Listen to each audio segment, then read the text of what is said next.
एक शब्बात पर मसीह यीशु अन्न के खेत से होकर जा रहे थे। उनके शिष्यों ने बालें तोड़कर मसल मसल कर खाना प्रारंभ कर दिया। ये देख कुछ फरीसियों ने कहा, आप शब्बात पे ये काम क्यों कर रहे हैं जो विधान सम्मत नहीं? मसीह यीशु ने उन्हें उत्तर दिया, क्या आपने ये कभी नहीं पढ़ा कि भूख लगने पर दाविद और उनके साथियों ने क्या किया था? दाविद ने परमेश्वर के भवन में प्रवेश कर वो समर्पित रोटी खाई जिसका खाना पुरोहितों के अतिरिक्त किसी अन्य के लिए विधान सम्मत न था। यही रोटी उन्होंने अपने साथियों को भी दी।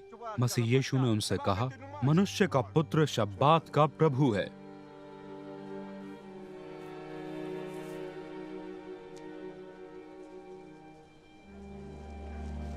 एक अन्य शब्बात पर मसीह यीशु यहूदी सभागृह में शिक्षा देने लगे। वहां एक व्यक्ति था जिसका दायां हाथ सूख गया था। फरीसी और शास्त्री इस अवसर की ताक में थे कि शब्बात पर मसीह यीशु इस व्यक्ति को स्वस्थ करें और वो उन पर दोष लगा सकें। मसीह यीशु को उनके मनों में उठ रहे विचारों का पूरा पता था। उन्होंने उस व्यक्ति को जिसका हाथ सूखा हुआ था आज्ञा दी, उठो, यहाँ सबके मध्य खड़े हो जाओ। वो उठकर वहां खड़ा हो गया।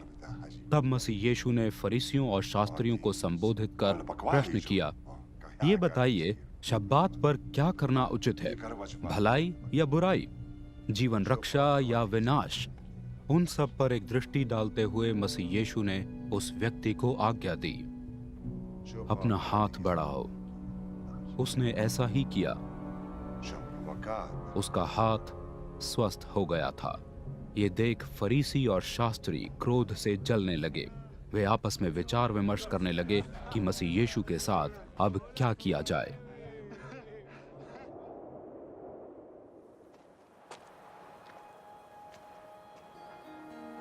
एक दिन मसीह यीशु पर्वत पर प्रार्थना करने चले गए और सारी रात वो परमेश्वर से प्रार्थना करते रहे। प्रातःकाल उन्होंने अपने चेलों को अपने पास बुलाया और उनमें से 12 को चुनकर उन्हें प्रेरित पद प्रदान किया।